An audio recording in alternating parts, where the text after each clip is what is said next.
다 함께 일어나서 하나님을 예배하겠습니다. 하나님께서 주님의 날 잊지 않고 하나님을 예배할 수 있도록 오늘도 저와 여러분을 이곳으로 인도하여 주셨습니다.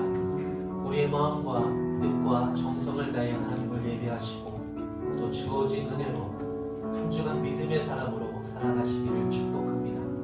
우리 좌우에 있는 분들과 함께 인사 나누겠습니다. 한 주 동안 잘 지내셨습니까? 반갑습니다.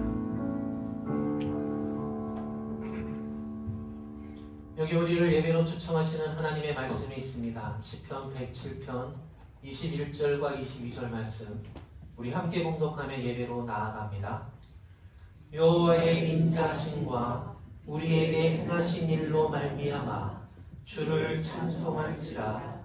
감사제를 드리며 주께서 행하신 일을 선포할지로다. 아멘.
사랑이신 하나님 아버지, 9월 첫 주일 아침, 오늘도 구원의 은총을 잊지 않도록 저희들을 예배의 자리로 인도하여 주시니 감사합니다.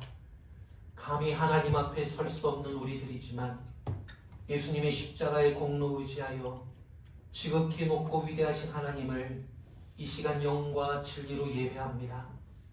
우리들을 죄에서 구속하여 주신 것이 우리의 노력이 아닌 전적인 하나님의 은혜였음과 내게 일어나는 모든 일들이 당연한 것이 아니라 하나님의 섭리였음에 주일 예배 드리러 나올 때마다 그것을 우리 가슴에 새겨 주옵소서. 예수님의 이름으로 기원하옵나이다. 아멘. 나는 전능하신 아버지 하나님, 천지의 창조주를 믿습니다. 나는 그의 유일하신 아들 우리 주 예수 그리스도를 믿습니다. 그는 성령으로 잉태되어 동정녀 마리아에게서 나시고 본디오 빌라도에게 고난을 받아 십자가에 못 박혀 죽으시고 장사된 지 사흘 만에 죽은 자 가운데서 다시 살아나셨으며 하늘에 오르시어 전능하신 아버지 하나님 우편에 앉아 계시다가 거기로부터 살아있는 자와 죽은 자를 심판하러 오십니다. 나는 성령을 믿으며 거룩한 공교회와 성도의 교제와 죄를 용서받는 것과 몸의 부활과 영생을 믿습니다. 아멘.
하나님께 참회의 기도를 드리겠습니다.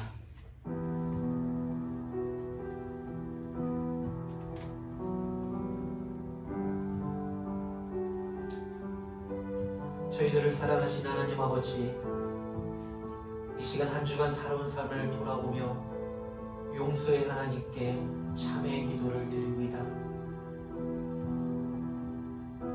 마음의 생각을 보시는 하나님을 두려워하기보다는 겉모습만을 보는 사람들의 눈치를 보며 살았고, 내 눈 속에 들고는 보지 못하면서 남의 눈에 있는 티를 가지고 비방하였습니다. 나의 자유는 소중한 줄 알면서 다른 사람의 자유를 존중해 주지 못했고, 나의 생각과 판단은 언제나 정확하고 옳다고 착각하며 다른 사람의 생각과 판단을 무시했습니다. 내가 먼저 가기 위해 다른 사람의 길을 막았고, 내가 가야 할 길이 멀고 바쁘다는 핑계로 힘들어하고 있는 가족과 이웃의 아픔을 외면하였습니다. 내 인생과 내 행복이 소중하듯이 다른 사람의 인생과 그가 누려야 할 행복 또한 소중함을 몰랐고, 나에게 이루고 싶은 꿈이 있듯이 다른 사람에게도 이루고 싶은 꿈이 있음을 몰랐습니다. 하나님, 우리의 어리석음을 용서하여 주시고 우리의 이기적인 생각을 그리스도의 보혈로 새롭게 하여 주옵소서. 마음의 평안을 잃어버리면서까지, 가정의 평화를 깨면서까지 이루려 했던 세상 욕심들을 다 내려놓고 이제는 주님이 창조하신 본래의 인간다움을 회복하며 살아가도록 도와주옵소서. 예수님의 이름으로 참회의 기도를 드리며 이제는 하나님과 나만이 하는 죄를 잠잠히 더 고백드립니다.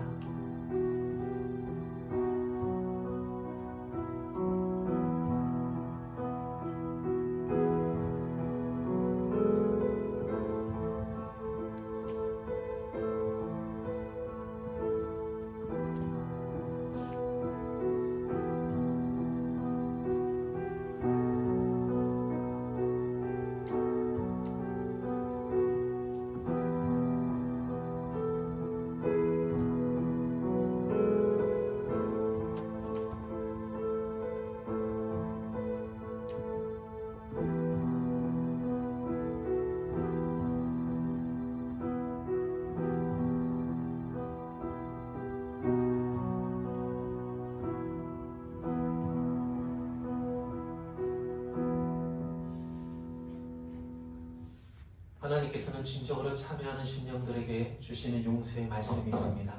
여기 느헤미야 9장 17절 말씀 우리 함께 선포합니다. 주께서는 용서하시는 하나님이시라. 은혜로우시며 긍휼히 여기시며 노하기를 더디하시며 인자가 풍부하심으로 우리를 버리지 아니하나이다. 아멘. 다 함께 앉으셔서 교동문 시편 104편 말씀입니다. 한 절씩 교도하겠습니다. 여호와여, 주께서 하신 일이 어찌 그리 많은지요.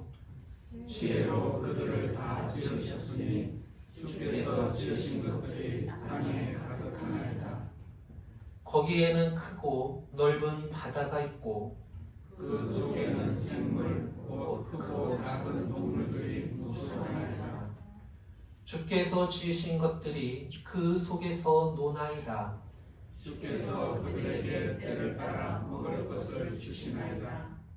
주께서 주신즉 그들이 받으며 주께서 손을 펴신즉 그들이 좋은 것으로 만족하다가 주께서 낯을 숨기신즉 그들이 떨고 주께서 호흡을 거두신즉 그들은 죽어 먼지로 돌아가나이다.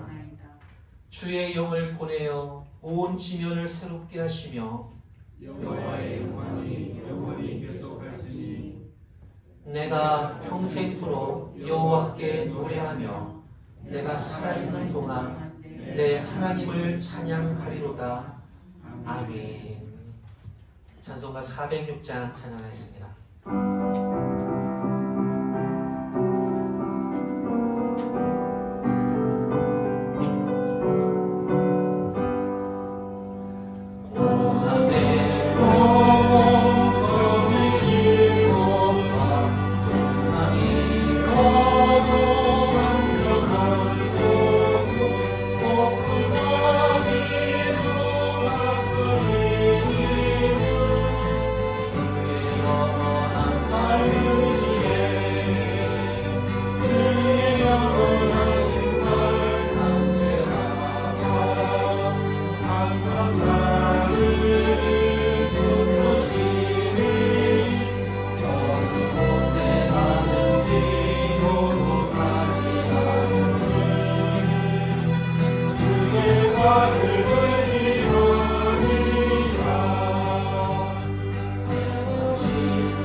하나님께 보온 찬양 드리겠습니다.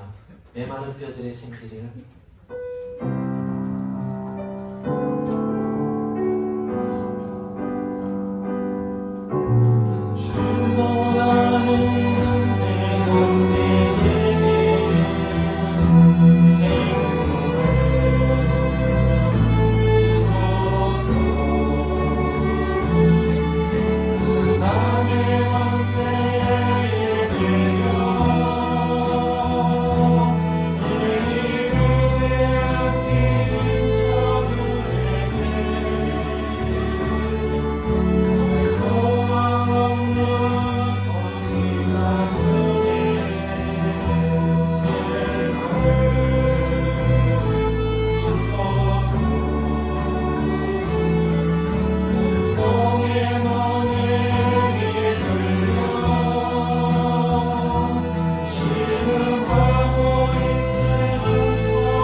수고하고 무거운 짐진 자들을 부르신 하나님 아버지, 하늘이 점점 높아져가고 들판의 곡식들은 점점 익어져가는 계절에 오늘도 주님의 날 잊지 않고 하나님을 예배하게 하시니 정말 감사합니다. 거룩한 주님의 날 하나님을 예배하는 성도들에게 주의 복을 내려주시고, 비록 세상 욕심과 죄로 인해 어두워진 눈이지만 하나님의 계획과 뜻을 밝히 알아볼 수 있도록 은혜 내려 주옵소서. 계절이 바뀌어감에 따라 푸르름이 점점 성숙함을 나타내듯이 저희들도 조급해하거나 성급해하지 아니하고 하나님을 믿는 사람으로서 믿음의 여유로움과 좋은 성품을 지니고 살게 하여 주옵소서. 오늘도 물질로 인해 고통 가운데 있는 성도들이 있습니다. 또 장애와 차도가 없는 오랜 질병으로 인해 힘들어하고 있는 성도들, 내일에 대한 근심과 걱정으로 어둠 속에 살아가는 성도들, 공부와 시험에 지쳐가는 우리 자녀들 모두를 붙들어 주시고 인생의 무거운 짐들을 거뜬히 지고 갈 수 있도록 자족할 수 있는 능력과 삶의 해법들을 찾게 하여 주옵소서. 저희들을 왕같은 제사장들로 세우셨사오니 불의한 세상 속에서도 주님처럼 섬기며 살게 하시고 사는 날 동안 하나님께서 기뻐하시고 기억하시는 선행들을 삶으로 채워가며 살게 하여 주옵소서. 오늘도 주의 종을 통하여 말씀하여 주시고 세상과 주님 사이에서 저울질하는 삶은 이제 그만 그치고 나를 위해 가장 소중한 것을 내어놓으신 주님께만 소망을 두고 살아가며 주님을 바르게 믿고 삶의 작은 부분이라도 주님을 닮아가는 그리스도 예수의 종으로 살게 하여 주옵소서. 우리를 구원하여 주신 하나님의 은혜에 감사하여서 열심히 땀 흘려 일하고 얻은 것 중에 구별하여 봉헌합니다. 부양해야 할 가정과 맡겨진 사명을 감당하기에도 충분하지는 않지만 모든 것이 하나님의 은혜로 주어졌음을 알기에 감사함으로 봉헌하오니 구약시대의 사르밧 과부가 경험했던 것처럼 하나님께 드리면서도 통에 가루가 떨어지지 아니하고 병에 기름이 마르지 아니하는 놀라운 은총을 저희들도 경험하며 살게 하여 주옵소서. 예수님의 이름으로 기도드립니다. 아멘.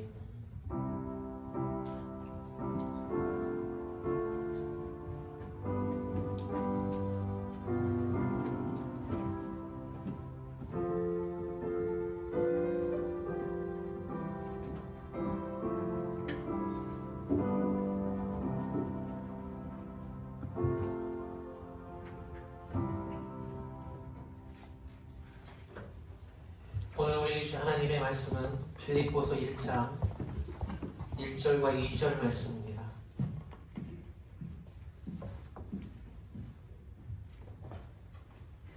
빌립보서 1장 1절과 2절 말씀 우리 함께 봉독하겠습니다.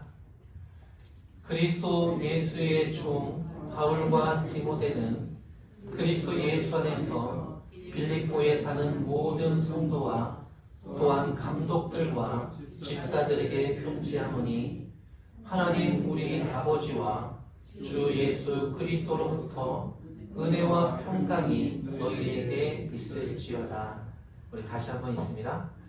그리스도 예수의 종 바울과 디모데는 그리스도 예수 안에서 빌립보에 사는 모든 성도와 또한 감독들과 집사들에게 편지하노니 하나님 우리 아버지와 주 예수 그리스도로부터 은혜와 평강이 너희에게 있을지어다. 아멘. 우리는 지난번에 에베소서 말씀을 함께 나누었습니다.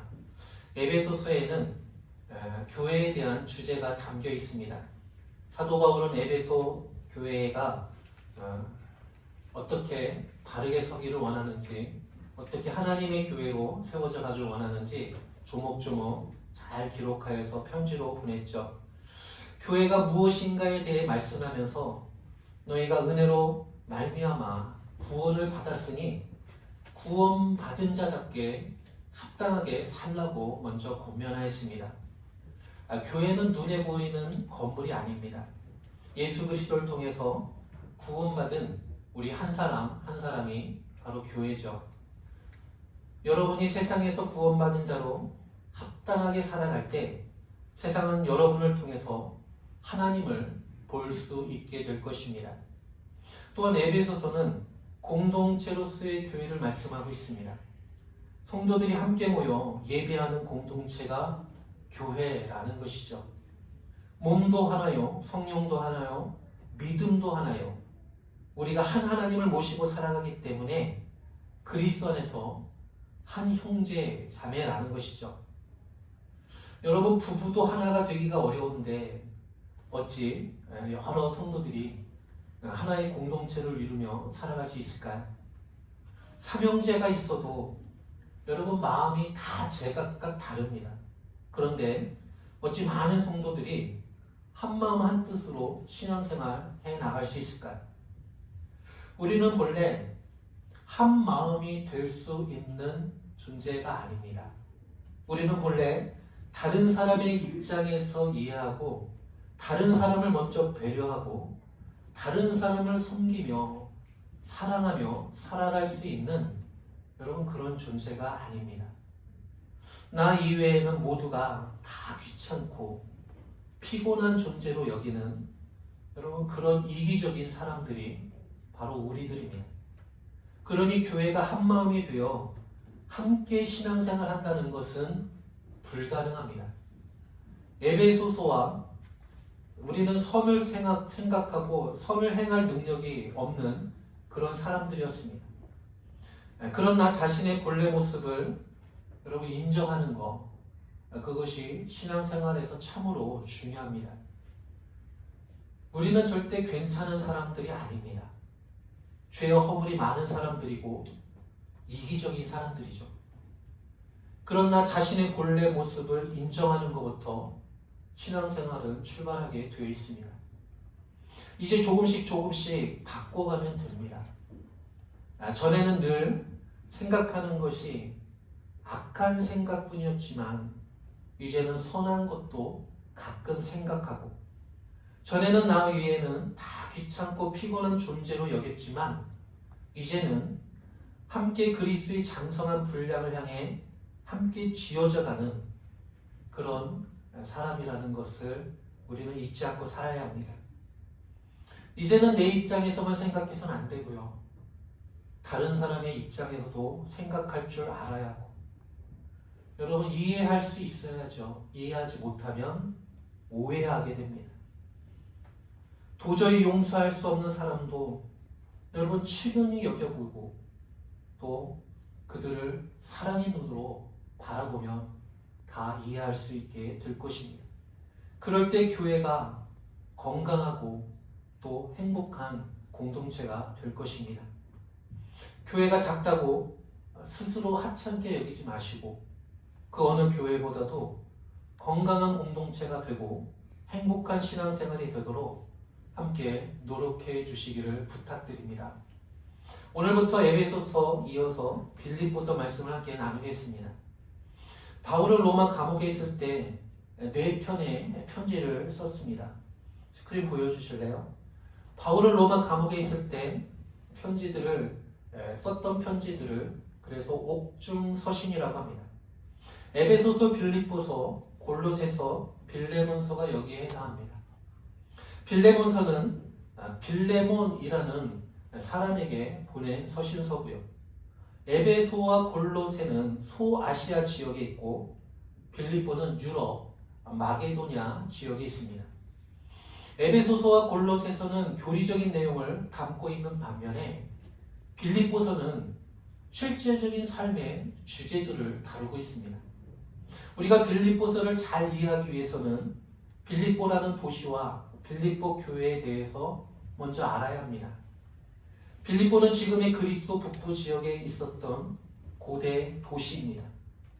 빌립보란 이름은 알렉산더 대왕의 부친인 필립의 이름을 따서 붙인 이름이죠. 빌립보는 로마에서 이주한 로마인들로 구성되어 있었으며 유대인들은 거의 없었습니다. 사도행전 16장에 보면 빌립보를 가리켜 로마의 식민지이고 마게도냐의 첫 성이라고 말합니다.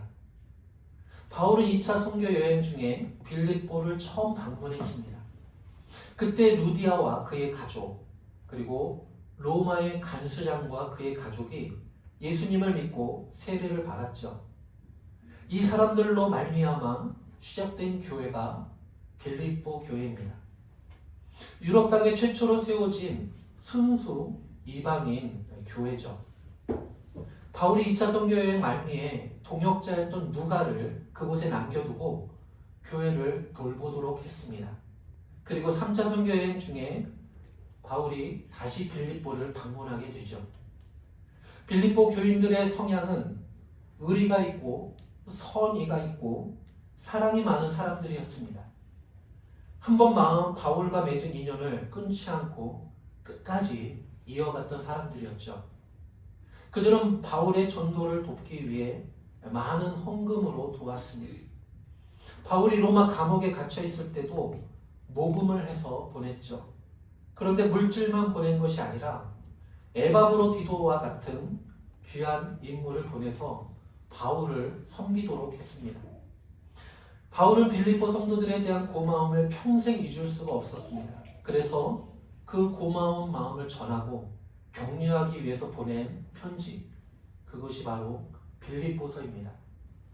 그러면 본문에 돌아가서 여러분 발신자부터 볼까요? 우리 1절 말씀 같이 있습니다. 1절 말씀. 그리스도 예수의 종 바울과 디모데는 그리스도 예수 안에서 빌립보에 사는 모든 성도와 또한 감독들과 집사들에게 편지하노니. 편지를 보내는 사람이 바울만이 아닙니다. 거기에 보니까 바울과 디모데라고 적혀 있죠. 바울이 보낸 13편의 편지 중에 5은 발신자가 바울 단독으로 되어 있습니다. 로마서, 갈라디아서, 에베소서, 디모데전서, 디모데후서. 나머지 8편은 바울과 함께 공동 발신자로 되어 있습니다. 공동 발신자로 되어 있지만 내용을 보면 모두가 바울이 주도적으로 기록한 서신들입니다. 그렇다면 왜 바울이 주도적으로 기록한 편지를 단독으로 하지 않고 공동 발신자로 했을까요? 아마도 바울이 부활하신 예수님을 만났을 때 광한 빛에 노출되어 시력이 많이 좋지 않았던 것으로 보입니다. 그래서 편지를 쓸 때 자신을 대신해서 기록하게 하였습니다. 여러분, 약간 연로하신 분들은 노안이 찾아오게 되면은 잘 보이지 않지만 글을 쓸 때 보면은 글이 잘 쓰여지지 않습니다. 시력이 좋아야지 여러분 글도 잘 쓸 수 있습니다. 디모데나 공동 발신자들은 이런 식으로 바울 편지를 써서 보내는 일을 도운 사람들입니다. 바울은 이런 대필자들을 배려하는 마음으로 본인의 이름만이 아니라 대필했던, 도와주었던 그 사람의 이름까지 함께 기록한 것입니다. 발신자에 대한 언급 중에 우리가 주목해야 할 것이 있습니다. 바로 바울 자신에 대한 호칭입니다. 그는 자신을 가리켜 그리스도 예수의 종이라고 말합니다. 참고로 바울의 다른 편지들에 나타난 칭호들을 한번 우리가 봐야 하는데, 로마서 1장 1절에서는 예수 그리스도의 종 바울은 사도로 부름을 받아 하나님의 복음을 위하여 택정함을 입었다라고 기록하고 있고요. 갈라디아서 1장 1절에서는 사람들에게서 난 것도 아니요 사람으로 말미암은 것도 아니요 오직 예수 그리스도와 죽은 자 가운데서 그리스도를 살리신 하나님 아버지로 말미암아 사도된 바울은, 그렇게 기록하고 있습니다. 또 지난번에 에베소서 말씀에 보면은 하나님의 뜻으로 말미암아 그리스도 예수의 사도된 바울이라고 표현합니다. 디모데전서에 보니까 그리스도 예수의 명령을 따라 그리스도 예수의 사도된 바울, 골로새서에서는 하나님의 뜻으로 말미암아 그리스도 예수의 사도된 바울과 형제 디모데, 그리고 빌레몬서 끝으로 보니까 그리스도 예수를 위하여 갇힌 자 된 바울, 그리고 형제 디모데라고 기록합니다. 여러분, 무슨 호칭이 제일 많습니까? 그리스도 예수의 사도된 바울이라고 표현하고 있죠. 사람으로 말미암지 않고 하나님으로 말미암아 사도된 바울. 여러분, 왜 이렇게 사도라는 호칭을 이렇게 강조해서 서신서의 제일 앞에 기록했을까요? 사람들이 바울을 사도로 인정하지 않았기 때문입니다. 여기서 사도라는 것은 예수님을 따라다녔던 12명의 제자들을 이야기하죠. 그런데 바울은 예수님을 따라다닌 제자가 아니었습니다. 그는 오히려 예수님을 교회 다니는 사람들을 핍박했던 그런 사람이었죠. 그런데 다메섹으로 가다가 부활하신 예수님을 직접 만나서 예수님으로부터 직접 사도로 부름을 받은 자신이었기에 그는 어디에 가든지 하나님으로부터 직접 사도로 부름을 받았음을 강조했습니다. 그런데 여러분, 빌립보서에서는 그리스도 예수의 사도된 바울과 디모데라고 표현하지 않고 뭐라고 표현했습니까? 그리스도 예수의 종이라는 단어를 씁니다. 여러분, 왜 다른 데와 다르게 사도라는 호칭을 쓰지 않고 종이라는 호칭을 썼을까요? 빌립보 성도들은 여러분, 바울이 예수님의 제자였는지 아니었는지 잘 몰랐어요. 그러니까 여러분, 다 그를 사도로 인정을 한 것이죠. 그러니까 굳이 사도라고 강조하지 않아도 되는 것이죠. 그래서 그가 다음으로 주로 사용하는 호칭이었던 종이라는 단어를 썼던 것입니다. 그리스도 예수의 종 바울과 디모데는, 즉 여러분, 사도라는 호칭은 아포스톨로스라는 보냄을 받았다는 뜻입니다. 주님께 보냄을 받은 자, 즉 복음을 위해 주님으로부터 파송받은 자라는 것이죠. 그런데 바울은 사도라는 호칭 대신에 종이라는 호칭을 썼습니다. 둘로스, 노예라는 뜻입니다.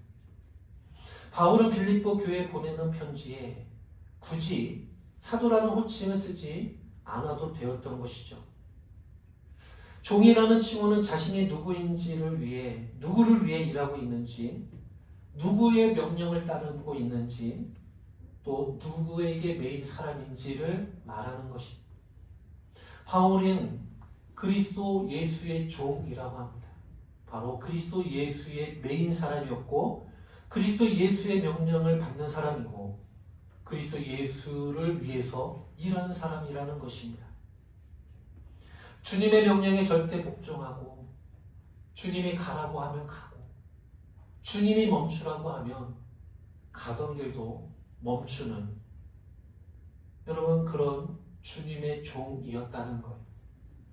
일찍이 위대한 하나님의 일꾼들은 자신을 하나님의 종이라는 표현을 사용하였습니다. 모세가 그랬고요, 여호수아도 그랬고, 다윗, 이사야 등등 많은 사람들이 하나님의 종이라는 표현을 사용하였습니다. 여러분, 오늘을 살아가는 여러분은 어떻게 불려지고 있습니까? 여러분의 호칭이 무엇입니까? 세상에서 나를 부르는 호칭은 여러분 무엇입니까?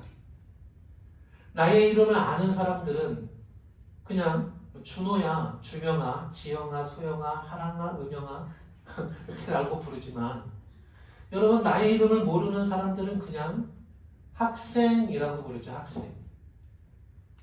회사에서의 직급은 직급을 붙여서 부르게 되죠. 사장님, 뭐 이사님, 부장님, 과장님. 우리는 세상에서뿐만 아니라 교회에서 부르는 호칭도 있습니다. 장로님, 집사님, 권사님, 성도님.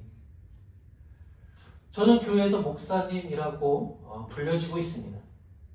그런데 세상에서도 목사라는 호칭이 쓰여지고 있습니다.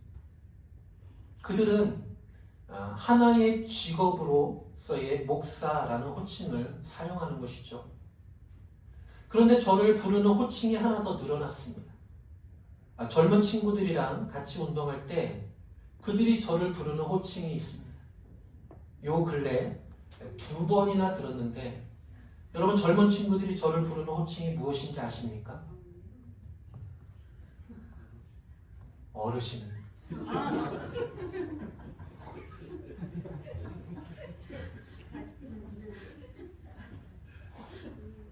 두 번이나 연거푸 들으니까 저도 처음에 그냥 넘겼는데, 어르신 잘 드시네요 이러는 거예요. 이제 축구장과 수영장에서 은퇴할 때가 된 것 같습니다. 여러분, 세상에서, 교회에서 나를 부르는 호칭이 어찌 되었든지 우리의 신분은 예수 그리스도의 종입니다. 예수님의 명령에 복종하고 예수님의 말씀에 따르고 예수님을 위해서 일하는 사람들. 혹시 여러분은 그 신분에 맞게 충실하십니까? 누가 불현듯 당신은 누구냐고 묻는다면 우리는 무의식 중에라도 나는 예수님의 종입니다 라고 대답할 수 있습니까? 오늘 어디서든지 내 남은 생애를 여러분 그리스도의 종으로 살아갈 수 있었으면 좋겠습니다. 다음은 편지의 수신자들입니다. 이 편지의 수신자는 빌립보 교회죠. 그런데 여러분, 빌립보 교회를 또 여러 또 호칭을 사용해서 부르고 있습니다. 우리 1절 말씀 다시 읽어볼까요? 1절 말씀 같이 있습니다. 그리스도 예수의 종 바울과 디모데는 그리스도 예수 안에서 빌립보에 사는 모든 성도와 또한 감독들과 집사들에게 편지하노니. 그리스도 안에서 빌립보에 사는 모든 성도 또한 감독들 또한 집사들이라고 표현하고 있습니다. 여러분 빌립보 교회를 구성하고 있는 세 직분을 볼 수 있지 않습니까? 첫째는 성도들이고, 둘째는 감독들이고, 셋째는 집사들입니다. 교회는 유기체와 같습니다. 살아있는 조직이죠. 머리는 예수님이고 몸은 성도들입니다. 성도들도 세 신분으로 분류되고 있습니다. 첫째 구성원은 성도들입니다. 그리스도 예수 안에서 빌립보에 사는 모든 성도라고 되어 있죠. 성도라는 말은 예외 없이 모든 그리스도인들을 지칭하는 말입니다. 초신자든지 오래된 신자든지 큰 일꾼이든지 작은 일꾼이든지 남자든지 여자든지 노인이든지 젊은이든지 우리 어린이든지 일단 예수님을 믿게 되면 모두는 다 성도입니다. 목사도 성도 중에 한 사람이죠. 성도란 말은 거룩한 사람들이란 뜻입니다. 실제로 거룩하지 못한 사람들도 많습니다. 성질이 나쁜 사람도 있고요. 사기치는 사람도 있고요. 폭력적인 사람들, 욕심 많은 사람들, 반항적인 사람들, 부정적인 사람들. 그런데 교회 안에서는 이 모든 사람들을 성도라고 부릅니다. 뭐가 거룩하다고 여러분 우리에게 성도라는 호칭이 붙여졌을까요? 우리는 성도라는 호칭을 들을 때마다 좀 부끄러워해야 합니다. 주님께 죄송해야 하죠. 거룩하지 않은데 거룩한 사람이라는 호칭이 붙었으니까요. 그런데 이런 칭호는 우리가 붙인 것이 아닙니다. 하나님께서 붙여주셨습니다. 하나님은 무슨 근거로 우리를 거룩한 사람들이라고 부르고 계실까요? 그 이유는 오직 한 가지입니다. 바로 우리가 예수 안에 있기 때문이죠. 예수님을 믿고 살아가기 때문입니다. 본문을 보십시오. 그리스도 예수 안에 사는 모든 성도. 아무리 죄가 많고 허물이 많고 결점이 많아도 예수님께서 속죄해 주신 사람들이기 때문에 우리는 다 성도들입니다. 하나님은 예수님의 속죄 안에 있다는 사실을 보시고 우리를 성도, 거룩한 사람들이라고 부르신 것이죠. 그러면 현실적인 문제로 다시 돌아오시기 바랍니다. 여러분 자신을 볼 때 성도라는 호칭을 여러분 불려줘도 괜찮을 만한 삶을 살아가고 있습니까? 혹 이전에는 그러지 못하더라도 우리가 그리스도 안에 있다면, 예수님을 믿고 살아간다면 이제는 달라져야 됩니다. 복음에는 능력이 있습니다. 하나님의 말씀에는 모든 것을 변화시키는 능력이 있습니다. 우리가 하나님의 말씀에 근거해서 예수 그리스도를 믿는다면 여러분 우리를 그 말씀이 변화시켜 갈 것입니다. 또한 우리는 우리 옆에 계신 분들을 여러분 거룩한 사람으로 인정하며 살아가고 있습니까? 때로는 내게 불친절하고 가끔 거짓말도 하고 돈을 꾸고 갚지도 않고 뭐 묻은 개가 뭐 묻은 거 나무란다고 뒤에서 나를 욕하고 나보다 더 실수가 많고 허물도 많으면서 지적질만 하고 여러분 그래도 그리스도 안에서 같은 한 형제, 성도라고 인정할 수 있습니까? 그래야만 하죠. 그렇게 인정하는 것이 우리의 의무입니다. 그래야 공동체가 하나 될 수 있습니다. 우리는 누가 뭐라고 해도 하나님의 거룩한 성도들입니다. 둘째 구성원은 감독입니다. 감독이란 말은 영어 성경에 엘더라고 되어 있습니다. 한마디로 교회 지도자들을 말합니다. 특히 목회자를 가리키는 것 같습니다. 교회를 맡아서 헌신하는 사람들이죠. 셋째로는 집사들입니다. 집사란 직분은 오늘날 교회의 항존 직분을 말합니다. 집사 직분이 최초로 세워진 것이 사도행전 6장이죠. 사도들을 도와 교회의 재정적인 부분을 맡아서 구제하는 일에 힘썼던 직분입니다. 교회의 규모가 커져가면서 목회자 혼자 모든 일을 맡아서 할 수 없습니다. 그래서 함께 협력하여 교회를 꾸려가도록 직분자를 세워주는 거죠. 바울은 빌립보 교회를 수신자로 지목했습니다. 빌립보 교회는 성도들, 감독들, 그리고 집사들이 하나로 어우러져 함께 신앙생활하는 공동체였습니다. 서로 직분은 달라도 주님의 한 몸을 이루고 있는 공동체였습니다. 다양한 구성원이 주님의 권위 아래 하나가 된 공동체, 그것이 빌립보 교회였습니다. 이 직분은 결코 여러분 사람을 구분하거나 차별하기 위한 직분이 아닙니다. 계급도 아닙니다. 섬기기 위해 세운 직분일 뿐입니다. 역할이 다른 것이죠. 오늘날 교회도 그래야 합니다. 교회 안에는 계급이 있어서는 안 됩니다. 사람을 차별해서도 안 되고요. 섬기기 위한 직분이요 역할이라는 것을 우리 교회만큼은 잊지 않고 그대로 실천에 옮겼으면 좋겠습니다. 다음으로 언급한 것은 편지의 문안 인사입니다. 바울의 편지는 대개 두 단어의 축복으로 시작됩니다. 우리 2절 말씀 함께 볼까요? 2절 말씀 함께 있습니다. 하나님 우리 아버지와 주 예수 그리스도로부터 은혜와 평강이 너희에게 있을지어다. 은혜와 평강이 있기를 원한다 라고 축복합니다. 첫 번째는 은혜죠. 은혜라는 말은 헬라 사람들의 통상 인사말입니다. 오늘날 유럽 각국에 이런 인사법이 있습니다. 그라제, 그라시아스, 그레이스 다 은혜라는 단어죠. 그리스 사회에서 은혜라는 말은 신의 가호 속에 존재한다 라는 의미입니다.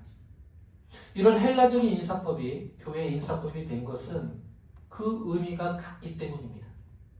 인간은 하나님께 은혜를 입지 않으면 존재할 수 없습니다. 예수님을 믿든지 안 믿든지 다 그 존재의 기반은 하나님께 있습니다. 하나님의 그 해를 악인과 선인에게 비추시며 비를 의로운 자와 불의한 자에게 내려주시니라. 우리는 하나님의 은혜로 살아갑니다. 매 순간 우리가 숨 쉬는 것도 하나님의 은혜입니다. 건강을 유지하는 것도 하나님의 은혜고 밟고 있는 땅이 다 하나님의 은혜죠. 땅에서 생명체가 자라는 거, 양식을 먹을 수 있는 거, 숨쉴 공기와 햇빛, 적절한 비가 내리는 거, 여러분 다 하나님의 은혜입니다. 신앙생활은 하나님의 존재로부터 시작됩니다. 하나님을 인정하는 것. 모든 것이 하나님으로부터 비롯되었다는 것. 그것을 인정할 때 우리는 바르게 신앙생활 해 나갈 수 있습니다. 그 은혜 때문에 우리는 과거와 현재와 미래의 모든 정죄에서 벗어나 하나님의 백성, 성도, 하나님의 자녀가 되었습니다. 우리는 현재에도 매일 죄 가운데 살아가고 있습니다. 그럼에도 불구하고 여러분 이렇게 멀쩡히 살아갈 수 있는 것, 하나님께서 바로바로 우리를 징계하지 않는 것, 그래서 하나님의 은혜죠. 한번 생각해 보십시오. 은혜가 아니라 법대로 살아간다고 생각해 보십시오. 뭐든지 법대로 따져볼까요? 여러분 우리는 결코 하루도 살아갈 수 없을 것입니다.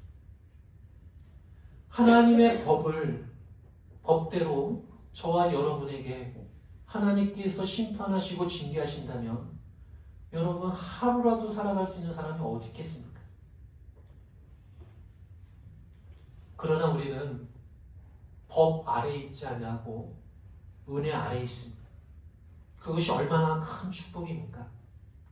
법대로 살려고 하는 사람은 하나님의 법에 의해 심판을 받을 것입니다.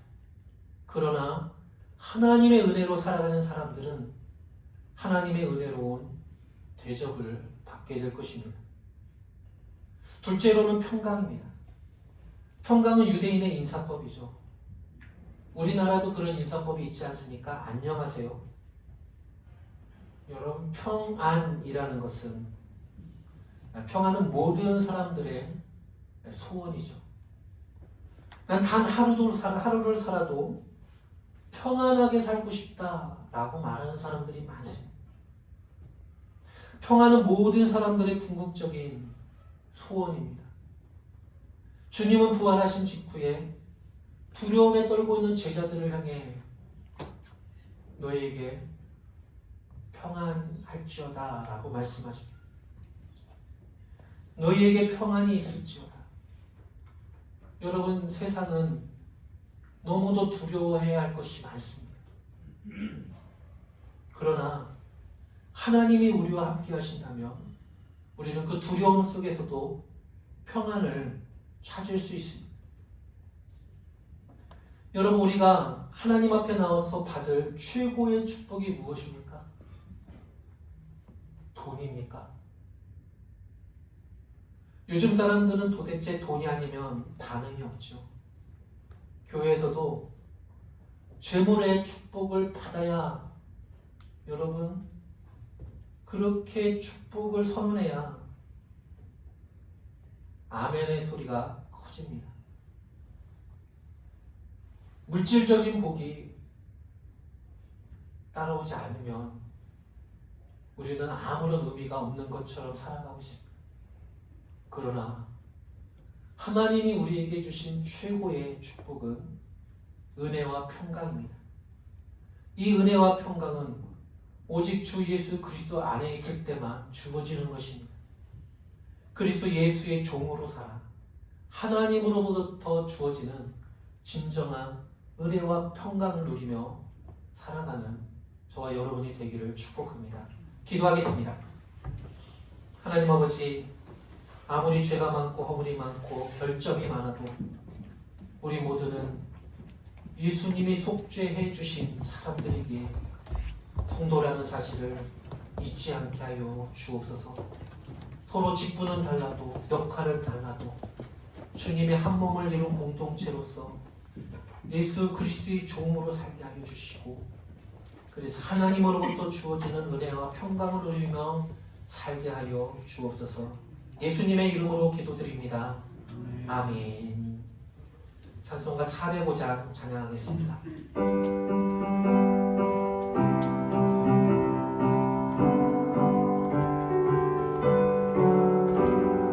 주의 친절한 가운데 앉으세 우리 마음이 평안하리니 항상 기쁘고 복이 되네 영원하신 날의 함께세 주의 말에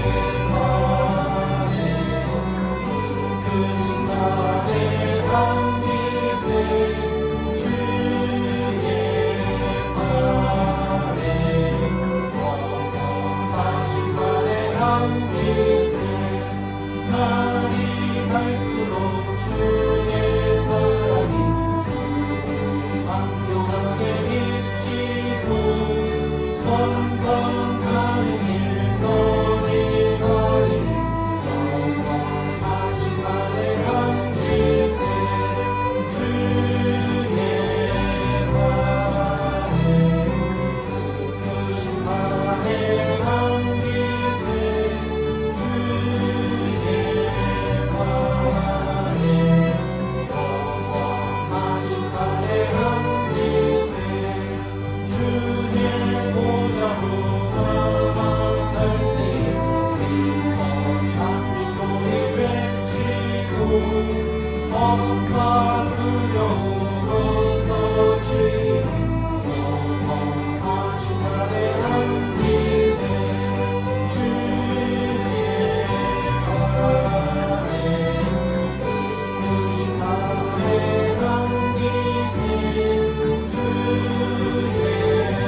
나로부터 시작되리 찬양하겠습니다.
주님 안에서 참된 평화와 안식을 누리며 그리스도 예수의 종으로 살아갈 주의 성도들과 우리 자녀들 위해 주 예수 그리스도의 은혜와 하나님의 사랑과 성령의 교통하심이 이제부터 영원토록 함께 있을지어다. 아멘.